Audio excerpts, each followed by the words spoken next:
All right, let's dive into a seriously cool new AI from Microsoft called VibeVoice. And this isn't just another incremental update to make an AI talk. This is about teaching an AI how to be a full-blown storyteller. So let's break down exactly how they're pulling this off. So let's start with a pretty wild question. We've all heard AI voices, right? They can read a sentence, maybe a paragraph, but what about an entire podcast or an audiobook chapter? Could an AI really generate a long, complex piece of audio with multiple people talking, all from a single prompt? Well, the answer is a pretty staggering yes. The biggest version of VibeVoice can crank out up to 90 minutes of continuous, coherent audio from one go. That's not a typo. 90 minutes. We're literally talking about the length of a feature film.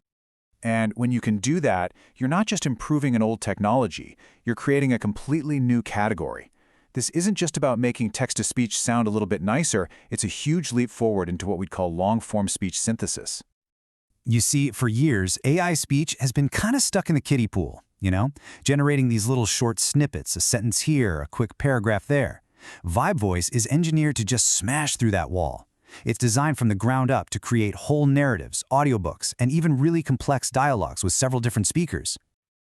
And to really get what VibeVoice is doing, you have to appreciate the massive challenges it had to solve. First, just making audio that doesn't completely fall apart or sound like a robot after a few minutes. Second, if you have multiple speakers, keeping their voices distinct and consistent is notoriously difficult. And maybe the hardest part of all, making a conversation actually feel like a conversation, with all the natural pauses and flow. So how in the world does it actually do all this? Okay, let's get into the good stuff. The technical magic, the secret sauce that makes it all tick. Everything, and I mean everything, starts with this number, 3200. VibeVoice achieves a staggering 3200x audio compression. Think about that. By making the audio data that much smaller, it suddenly becomes possible for a large language model to process these incredibly long sequences. This is the one innovation that unlocks everything else. So it works in this really clever three-part process. First, you've got what they call the dual tokenizer, which acts like a compressor, just shrinking that audio data way, way down. Then, the director, which is a powerful LLM brain, reads the script and figures out all the context, the emotion, the pacing. And finally, the artist, or the diffusion head, takes all those directions and basically paints the final rich, high-fidelity audio. And this whole setup leads to some truly mind-blowing features. We already talked about the 90-minute length and having up to 4 speakers, but it also just gets emotion straight from the text without you having to add any special tags or code. And get this, it can even spontaneously add background music or sound effects if it thinks the story needs it. Okay, and here's where things get really weird.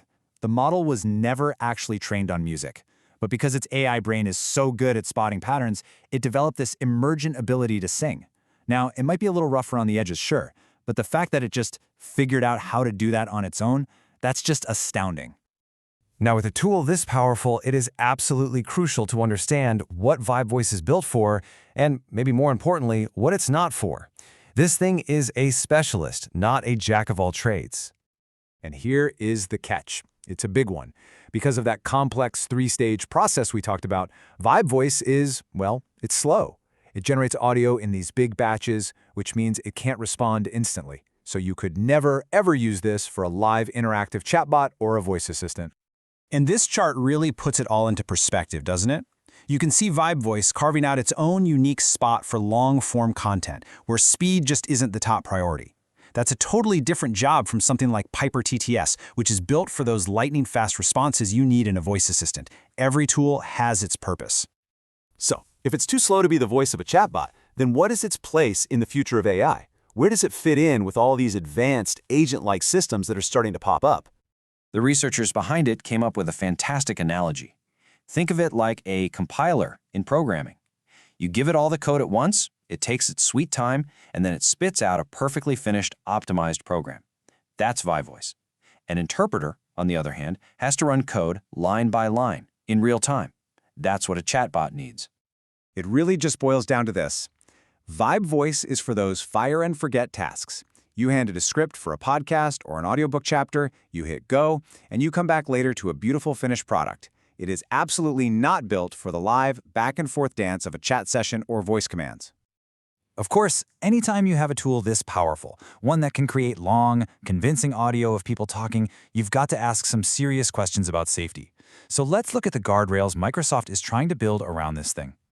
And to their credit, Microsoft has been pretty direct about the risks here. They know it has high potential for deepfakes, and their license flat out prohibits impersonating someone without their explicit consent. For right now, it's strictly for research and development only, which is their way of saying, hey, this is not ready for prime time. And there's also a subtle technical barrier. It's not a simple one-click voice cloner, which makes casual misuse a little more difficult. So what's next? The big question on everyone's mind is whether they can adapt this incredible architecture for speed. Microsoft has hinted that a smaller, streaming-capable model is on the way. That's going to be the real test, to see if this tech can jump from the recording studio into the world of live, conversational AI. So here's the thought I want to leave you with. We are rapidly moving into a new era where AI doesn't just turn text into sounds. It can understand narrative, it can understand emotion, and the rhythm of a real conversation. The truly massive question is no longer just how an AI talks, but what kind of stories it's about to start telling.